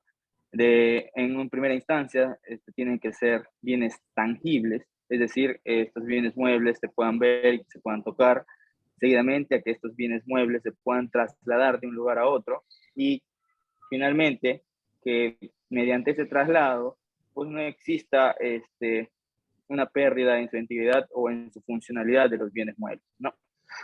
El registro de bienes muebles se subdivide en la propiedad vehicular, en el registro mobiliario de contratos, también en los registros de naves y aeronaves y en los registros de embarcaciones de pesquería y de buques. Ahora bien, procederemos pues a desglosar cada uno de estos registros. En cuanto al registro de la propiedad vehicular, se inscriben pues justamente la inmatriculación del vehículo, sus transferencias de la propiedad y de su posesión, sus anotaciones o cancelaciones, así también el cambio de características y otros actos que se encuentran relativos a los mismos.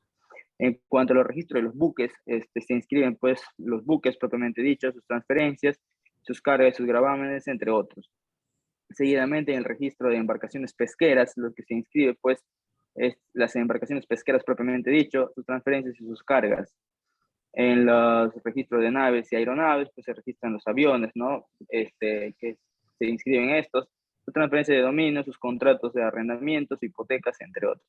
Finalmente, en el registro inmobiliario de contratos, pues se inscriben todos los actos a lo que se refiere el artículo 32 de la Ley de Garantía Inmobiliaria, ¿no? Que recaen sobre bienes muebles no registrados en registros jurídicos de bienes. Ahora, atendiendo a la premura del tiempo, con la finalidad de no perturbar el derecho de mis demás compañeros, me voy a ceñir únicamente a los actos inscribibles en los registros de la propiedad vehicular.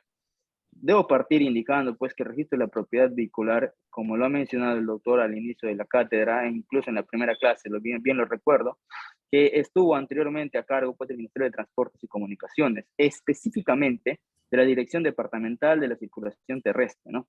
Sin embargo, mediante la Ley 26366 del 14 de noviembre de 1994, se crea el Sistema Nacional de Registros Públicos y la Superintendencia Nacional de Registros Públicos, lo cual pues organizó, entre otros, el registro de bienes muebles, que incorporó el registro de propiedad vehicular, lo cual actualmente se rige por la Ley 27181. Ahora, en cuanto a los actos inscribibles en el registro de la propiedad vehicular, deben clasificarse de la siguiente manera, como lo pueden apreciar en la diapositiva, en la primera inscripción. La primera inscripción se encuentra circunscrita, pues, los actos en los cuales pues, se inscribe por primera vez el objeto, ¿no? El vehículo en este caso, así como también su dominio, el dominio mismo que recae sobre esto.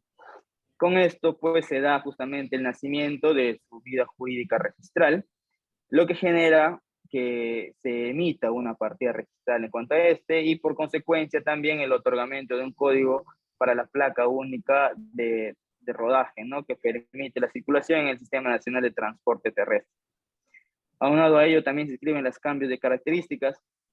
En este grupo de actos, pues lo que se busca inscribir es los cambios, las modificaciones que se hagan en torno, pues, a que haya sufrido el vehículo, en torno, pues, a los colores, al motor, la clase y demás características registrables, ¿no? Asimismo, también se pueden registrar tanto el peso, las medidas, las categorías, el tipo de carrocería, que permitan, pues, justamente concordar la realidad plena con lo que se encuentra publicitado en el registro, con el principio de publicidad. Es preciso indicar que en este acápite también se pueden incluirse la asignación de nuevas placas únicas de rodaje, ¿no? Ello es conocido como el replacamiento, ¿no? Según lo dispone, pues, el reglamento de la placa única nacional de transporte, ¿no?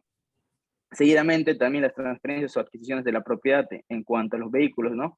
Se inscriben, pues, todas las transferencias de todo tipo, ya sean de forma voluntaria, de carácter oneroso o gratuito, los legales, como son la sucesión hereditaria, las forzadas, en este caso los remates judiciales, o los administrativos, ¿no? Asimismo, también se inscriben las adquisiciones originarias de la propiedad, los cuales son derivadas del usucapión. Es menester indicar que la inscripción de la transferencia se realiza únicamente por mérito de acta notarial, ¿no? Cuya presentación es un acto cautiva, es decir, solo puede ser realizada por notario o por sus correspondientes dependientes debidamente acreditados. Ahora, en cuanto a la carga y gravámenes respecto a este registro, este grupo de actos, pues, se inscribirá la constitución, modificación o cancelación de las garantías mobiliarias y demás gravámenes o afectaciones, así como las medidas cautelares ordenadas por la autoridad judicial o administrativa competente. Seguidamente también se inscriben las anotaciones preventivas. En este ámbito se encuentran, pues, justamente todas las anotaciones preventivas que se encuentran reguladas en el registro, en el reglamento interno del registro de propiedad vehicular, así como también la solicitud que da inicio al procedimiento de prescripción adquisitiva notarial, a la cual se refiere justamente la ley 28.325, entre otros. Asimismo, también se inscribe la baja del vehículo y readmisión, es decir, el retiro temporal o definitivo del vehículo del Sistema Nacional de Transporte Terrestre. Esto se entiende por baja de vehículo. Y también la readmisión, ¿no? En el caso de que la baja se haga de forma temporal. Es preciso indicar que el artículo 139 del Reglamento Interno de Registro de Propiedad Vehicular establece que el retiro definitivo de un vehículo, del Sistema Nacional de Transporte Terrestre, pues requiere que el propietario lo solicite mediante firma legalizada ante notario, indicando el motivo de la solicitud y adjuntando también las placas únicas de rodaje.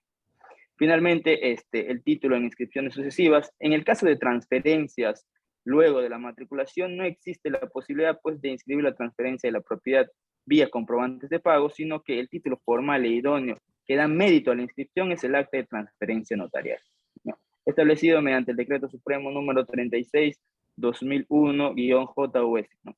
Que señala además, pues, que el carácter recaudativo de la presentación de estos títulos, ya que por medio debe mediar el notario o sus dependientes debidamente autorizados, mientras que en el supuesto de cambio de características, lo que he mencionado precedentemente, basta el formulario con la firma certificada del fedatario institucional. Finalmente, debo precisar que en la actualidad estos títulos son presentados electrónicamente a través del SIC, que es el Sistema de Intermediación Digital de la SUNAT. Eso es todo en cuanto a mi exposición. Muchas gracias. Ok.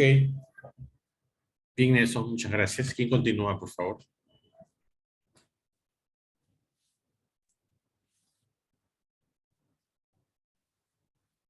Velarde. Velarde, doctor. Velarde, ok.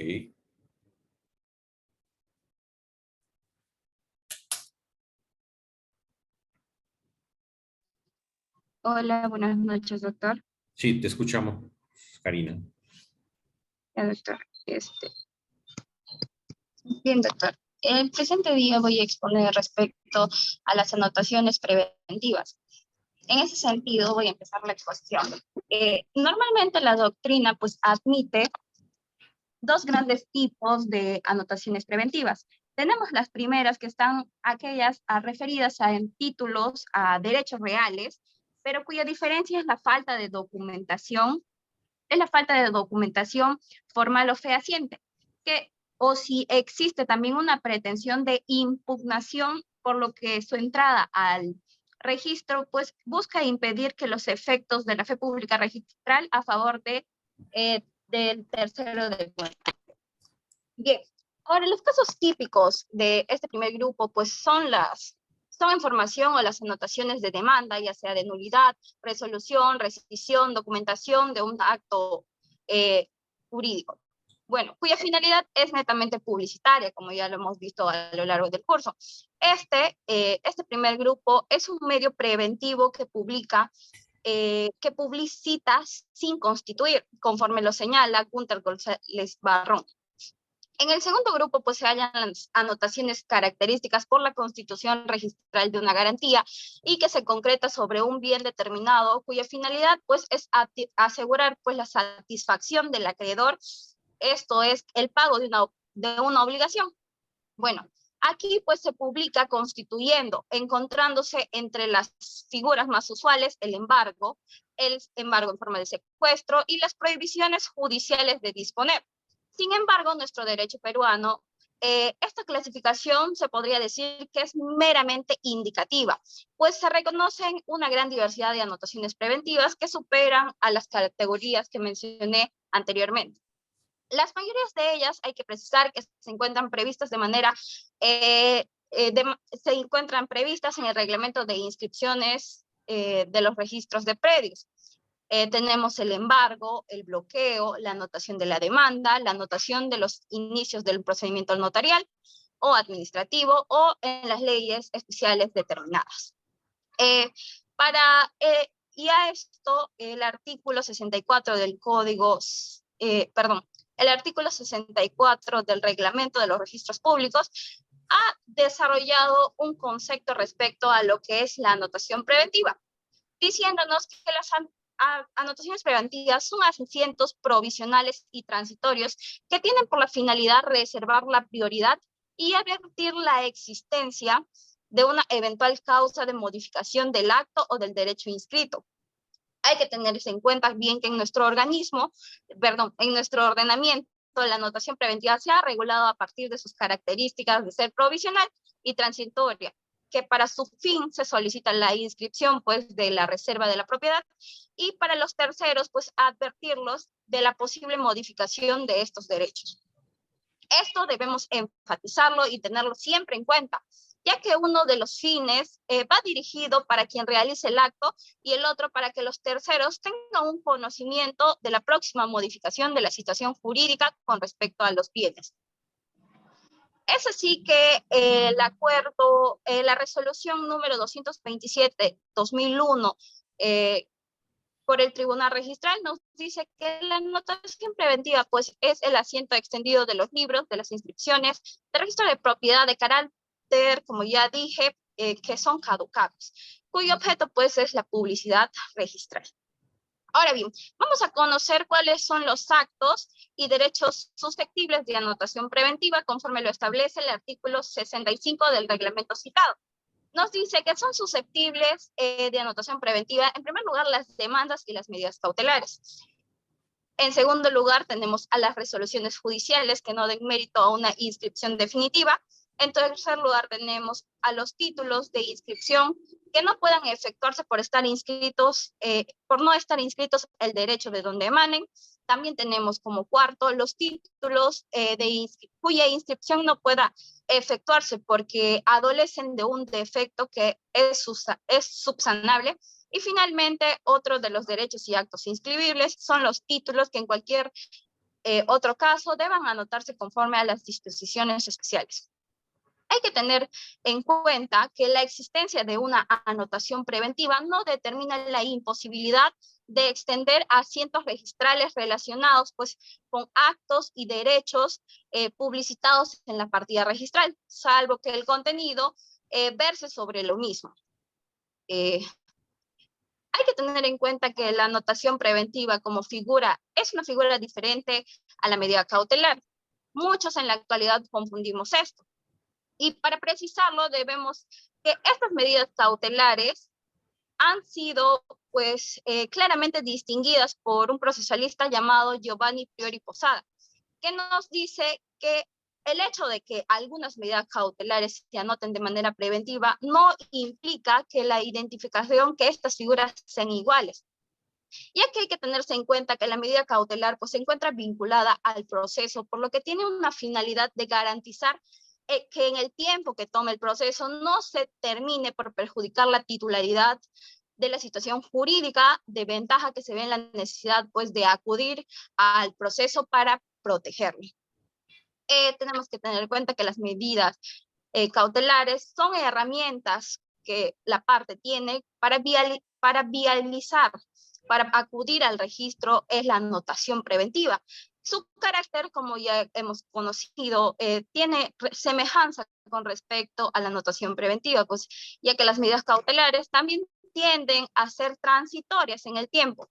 Pero esto, obviamente, las medidas cautelares pueden inscribirse o no en los registros, siendo que las anotaciones preventivas solo se manifiestan en el ámbito registral. Asimismo, hay que tener en cuenta que las anotaciones preventivas son más amplias en el ámbito registral que las medidas cautelares, toda vez que también se refieren a títulos que no tienen como fuente los actos procesales, sino que solo son producto de la autonomía privada. Eso es todo con respecto a mi exposición, doctor. Muchas gracias. Ok, Velarde. Muchas gracias. ¿Quién continúa, Michelle? Fiorella Quintana, doctor. A ver, Quintana.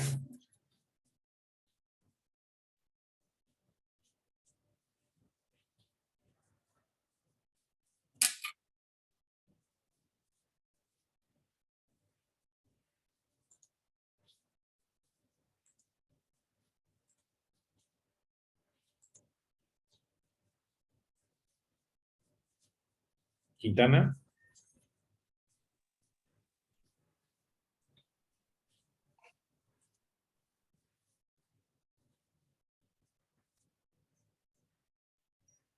Creo que Fiorella tiene problemas de conexión, doctor. Después sigue Sandra.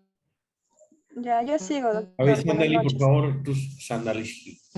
Sí, doctor, buenas noches. Buenas noches. Buenas noches, doctor, compañeros. En esta oportunidad me tocó exponer la calificación registral.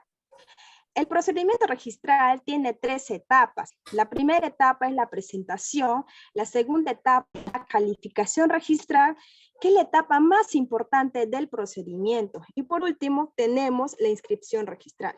Con respecto a los efectos de la inscripción registral, el primer efecto de la inscripción es la publicidad. El segundo efecto es la legitimidad. Y el tercer efecto es la fe pública. Y el cuarto efecto es la inoponibilidad.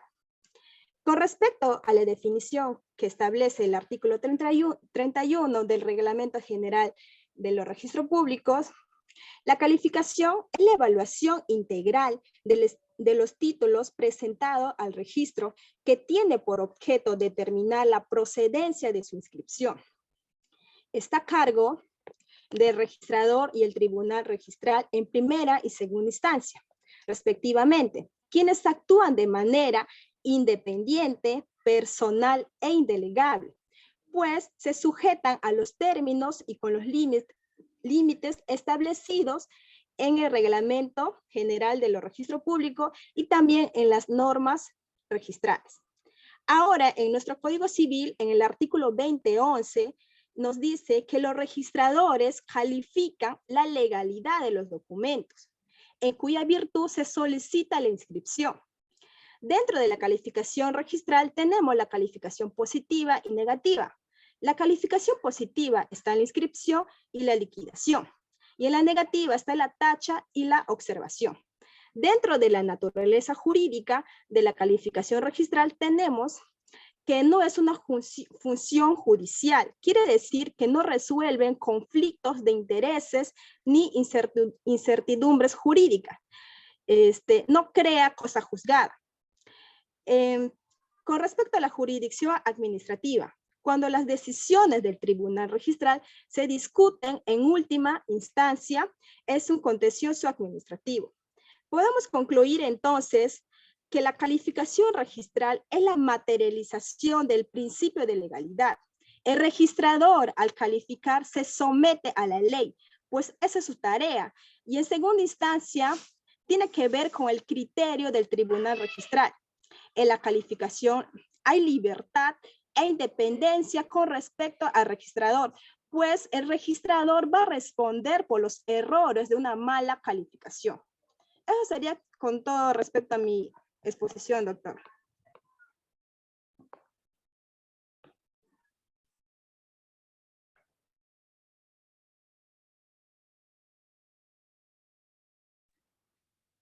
Doctor, eso sería todo con respecto a mi exposición. Sí, perfecto, excelente. Gracias, Sandra. Gracias. Doctor, seguiría Fiorella. Creo que ya se incorporó. Doctor, sí, tuve problemas de conexión, pero ya volví. Ok, puedes empezar entonces. Prende tu cámara. Ya, doctor. Ya, doctor, gracias. Ya. Buenas noches, doctor y compañeros. En esta oportunidad les voy a hablar sobre el principio de rogación. Como ya lo vimos durante toda la cátedra, pues todos nosotros sabemos que el procedimiento registral es aquella consecución de actos que realizan las personas precisamente para inscribir el título en el registro, ¿no? Todo ello con la finalidad de brindar seguridad jurídica frente a terceros. En ese sentido, pues la inscripción del título consiste básicamente en la presentación de una solicitud dirigida al registrador público competente. Ahora, consagrados expresamente en nuestro ordenamiento jurídico, pues es el principio de legalidad, de publicidad, de tutelación auténtica, de rogación, entre otros, ¿no? Pero en esta oportunidad les voy a hablar sobre el principio de rogación. Cabe señalar que esos principios que les acabo de mencionar se encuentran consagrados en el título preliminar del Reglamento General de los Registros Públicos y en el título 1 del libro 9 del Código Civil. Específicamente, el principio de rogación se encuentra regulado en el artículo 2011. Bien, dicho esto, pues el término rogación viene del latín rogatio, cuyo significado es la acción de rogar. En el ámbito registral es la solicitud que realiza un sujeto con interés en que cierta situación jurídica pues acceda al registro, ¿no? Y pueda ser publicitada. Cabe señalar que esta petición en principio no es de oficio. Ahora, abarcando un poco respecto al derecho comparado, pues tenemos que en El Salvador, en dicho país, al principio de rogación se le denomina o se le conoce como principio de instancia, de petición o solicitud, ¿no? Que básicamente pues se refiere al momento de iniciar cualquier trámite ante el registro. Por otro lado, en Cuba, pues este principio se refiere básicamente a que el registrador actúa de instancia de parte, de tal manera que, pues, que solo va a iniciar la inscripción en virtud de una solicitud hecha por la persona interesada. También tenemos algunas definiciones según autores, tales como Rodríguez Velarde. Este autor pues manifiesta que el principio registral de rogación describe la iniciativa del sujeto interesado a obtener precisamente lo que es el asiento registral del título, ¿no? También tenemos a Gilberto Mendoza. Este autor, el principio de rogación no se agota en el ámbito reglamento general y de publicidad, ¿no? Sino que esto pues requiere un multienfoque precisamente para así poder entender los diferentes alcances, ¿no? En esta oportunidad creí pertinente mencionar la casación 24254-2017 Lima. Esta casación hace mención que el principio registral de rogación no es igual que el petitorio de derecho procesal civil, ¿no? Ya que este debe ser claro, ¿no? Por ejemplo, si se demanda la nulidad de un acto jurídico, se debe precisar con claridad en el escrito de la demanda que se está demandando la nulidad de un acto jurídico, mientras que en el derecho registral, pues la rogatoria se contrae básicamente a los documentos presentados, los cuales van a ser materia de calificación, ¿no? Por lo tanto, si se presenta un parte notarial al registro que contiene, por ejemplo, una compra de venta, la rogatoria es el pedido de la inscripción de esta. Es importante mencionar que este principio tiene dos excepciones, ¿no? Una de ellas es la inscripción de hipoteca legal y la otra la inscripción de la prenda legal. La primera invención, es decir, la hipoteca legal, básicamente es cuando se tiene una propiedad y se recurre al préstamo bancario, ¿no? Precisamente para que así se pueda constituir una hipoteca como tal. El inmueble de la propiedad tiene una afectación, toda vez pues que permanecerá todo el tiempo pactado para su cancelación, garantizando así la devolución del préstamo con todos los intereses. Ahora, con 1119, disculpe, del Código Civil, las hipotecas legales establecidas en el artículo 1118 se constituyen de pleno derecho y se inscriben de oficio bajo la responsabilidad del registrador. Ahora, respecto a la otra excepción, que es la prenda legal, habitualmente esta aparece como consecuencia de la necesidad. Ay, me sacó, creo. Doctor, ¿me puede escuchar? Yo sí te escucho, amigo, continúa. Ya, gracias. En los contratos onerosos y bilaterales, ¿no? Tanto para el contratante. Un claro ejemplo de prenda legal es que resulta tanto para el empresario que ha ejecutado una obra como cosa mueble, y esta pues tiene derecho a retenerla como prenda hasta que se le pueda pagar, ¿no? Conforme al artículo 1065 del Código Civil, las prendas legales pues se rigen por las disposiciones generales contenidas en la sección y por los artículos 1118 al 1120.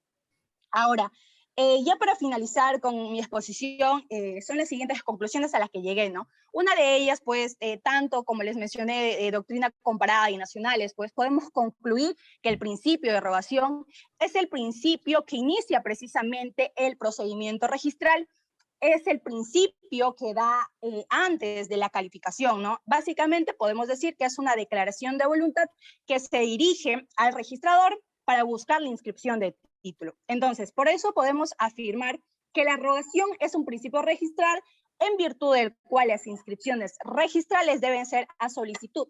Sin embargo, pues esto no impide que se puedan dar inscripciones de oficio, ¿no? Aunque estas pues tengan carácter excepcional, tales como ya les había mencionado, tenemos a la hipoteca legal y a la prenda legal. Eso sería todo, doctor. Muchas gracias. Ok, Fiorella. ¿Quién continúa? Michelle.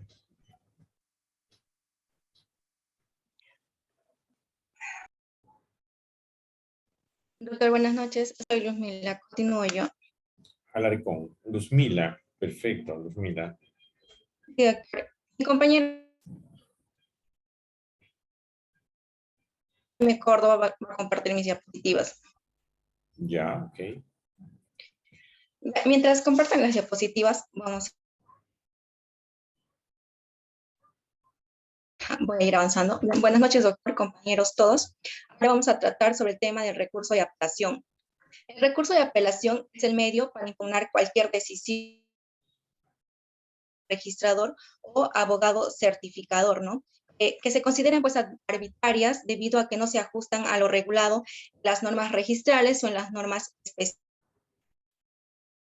Regulan un acto o derecho inscribible con la finalidad de que estas decisiones sean revocadas por el tribunal registral. Ahora, el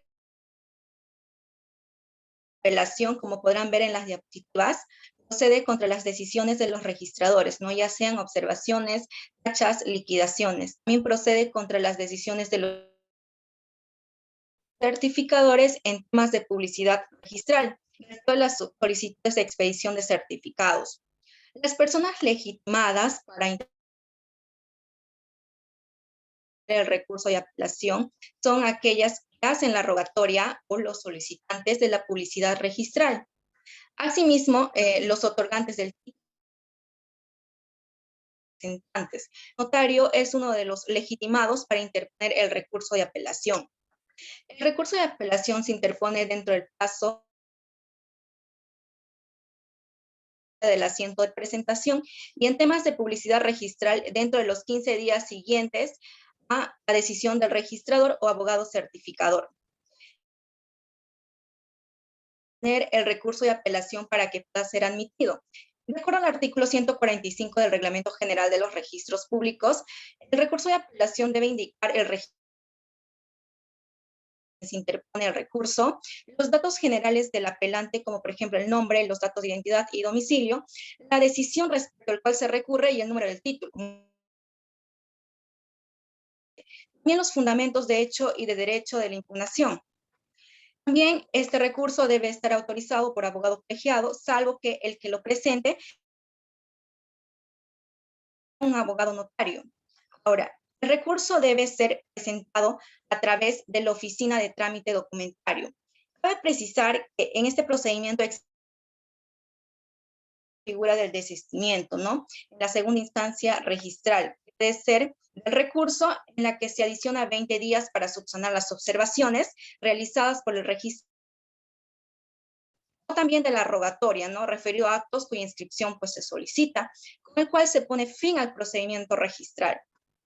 Ahora, nos ponemos en positiva de la remisión del recurso de apelación. Una vez realizado el recurrente o el trámite del recurso de apelación, el registrador procede a verificar que el recurso no sea una oposición o no sea un apersonamiento de tercero, teniendo en cuenta que la naturaleza del procedimiento registral no es contenciosa. Entonces, si todo esto se hace la anotación respectiva en la partida registral correspondiente y se remitirá el título al tribunal registral. Ahora, este tribunal está conformado por salas integrantes por 3 vocales, en el cual el presidente de cada sala es el que asigna expedientes al vocal, que es el que va a resolverla. Dentro del tercer día de ingresado el expediente a la Secretaría General del Tribunal Registral, el interesado solicitar que se conceda el uso de en audiencia pública. Ahora, después de ello, los ponentes deberán formular y sustentar sus respuestas, de lo cual pues deberán debatir y realizar las votaciones respectivas en un plazo de 30 días que debe prorrogarse por causas justificadas. Finalmente, el tribunal registral se va a pronunciar ya sea confirmando total o parcialmente la decisión del registrador, revocando total o parcialmente la decisión del registrador, declarando improcedente o inadmisible la apelación o aceptando o denegando el desistimiento formulado. Cabe precisar que para que se apruebe la pretensión del apelante, se necesitará 2 votos de los vocales. Ahora, finalmente, en el caso de estar recurrente, ¿no? El presentante de la apelación en desacuerdo con lo resuelto por el tribunal, el recurrente puede interponer una demanda contenciosa administrativo en el fuero jurisdiccional. Es toda mi exposición, doctor. Muchas gracias. Bien, Luzmila, gracias. Vamos a continuar, por favor. Doctor, continúo yo. Buenas noches. ¿Se me escucha? A ver, Ríos, sí. Claro. Ríos. Sí, claro, por supuesto. Por favor.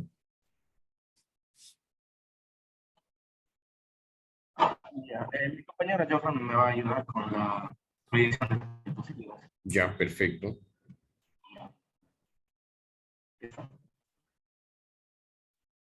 Bueno, empezando con la exposición, mi tema monográfico es el registro de mandatos y poderes en nuestra legislación, ¿no? De manera resumida y al grano, se puede decir que según nuestro ordenamiento jurídico, la norma que regula los actos inscribibles del registro de mandatos y poderes se encuentra contemplado pues en el artículo 2036 de nuestro Código Civil, ¿no? Lo que se puede entender del artículo precitado es que se entiende como actos inscribibles los siguientes actos. En primer lugar, tenemos el otorgamiento de mandato o poder, ¿no? El otorgamiento de dicho mandato o poder. En segundo, tenemos el contrato de dicho mandato, o con o sin representación. En tercer lugar, tenemos la sustitución, delegación o reasunción. En cuarto, tenemos la modificación y ampliación. En quinto, tenemos pues la extinción por revocación o renuncia, muerte, interdicción por declaración de ausencia, ¿no? Asimismo, quisiera señalar que es necesario que estas inscripciones en el registro de mandatos y poderes son exclusivamente facultativas, ¿no? No siendo constitutivas ni también obligatorias, la cual pues se podría decir que es una acción con total ausencia de litis para pues, un derecho positivo en el cual es aplicable nuestra legislación. Ahora, en cuanto a la extinción del poder, que también contemple mi tema de posición, se tiene que pues la extinción de dicho poder se puede dar por revocación, como lo mencioné, por renuncia, también muerte, interdicción o declaración de ausencia. Y con relación a este registro, el Tribunal Registral ha señalado en la resolución que se encuentra en la diapositiva que existiendo un poder inscrito o otorgado en vida por el causante, es necesario realizar la anotación del proceso de sucesión intestada en la partida del registro de mandatos y poderes, el cual pues consta en inscrito el referido poder a finalidad o con finalidad de dar publicidad de la muerte de la persona y del citado proceso sucesor. Ahora, en cuanto al lugar de inscripción de dicho mandato y poder, este se encuentra regulado en el artículo 2037 de nuestro Código Civil peruano, en la cual establece que el lugar de las inscripciones se hace en el registro donde permanentemente se va a ejercer el mandato o dicha representación. Ahora, ¿cuáles son las formalidades?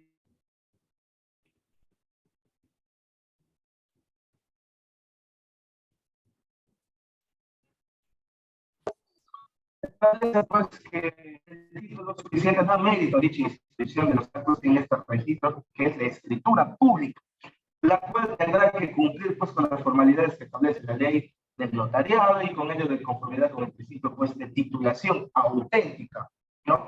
Que se encuentra regulado de paso en el artículo 20.10 de nuestro Código Civil. Ahora, en cuanto a la técnica registral, en este registro de mandatos y poderes se apertura una partida registral por cada mandato o poder y no en base a la persona que lo otorgue. Importante recalcar esto. El Reglamento General, en un primer momento, de los registros públicos en 2001, estableció que las partidas se abren por bien o por persona. Sin embargo, más adelante se expidió pues una modificatoria, y eso lo hemos estado estudiando, a este Reglamento General de Registros, mediante cual la resolución que se encuentra en pantalla, que dispuso que el registro de mandatos y poderes se debe abrir una partida registral por cada mandato y poder. Bueno, recapitulando, podemos decir que por regla general se abre un registro, el registro abre una partida registral por cada persona. Sin embargo, hay excepciones como la que es este registro de mandatos y poderes, que es nuestro sistema registral, ¿no? En este caso, no se abre una partida por persona cuando se da un poder, sino porque por cada contrato, mandato, es decir, que si yo, por ejemplo, quiero cobrar un dinero pues en Tarapoto y yo tengo la facultad de dar un poder a una persona y, por ejemplo, si tengo un negocio jurídico en Lima, si no en Ayacucho, también tengo otro amigo por ahí, puedo dar otro poder. Entonces, en función de los poderes de los contratos, yo hago que este acto de apoderamiento se va a abrir una partida registral por cada poder o mandato, cada poder, pues, que yo realice, ¿no? Bueno, eso sería todo. Muchas gracias. Muchas gracias, Edwin. A ver, ya nos ganó el tiempo. Yo tengo otra clase ahorita con alumnos de posgrado. Entonces vamos a suspender. Yo quiero coordinar finalmente con ustedes el horario para el día domingo.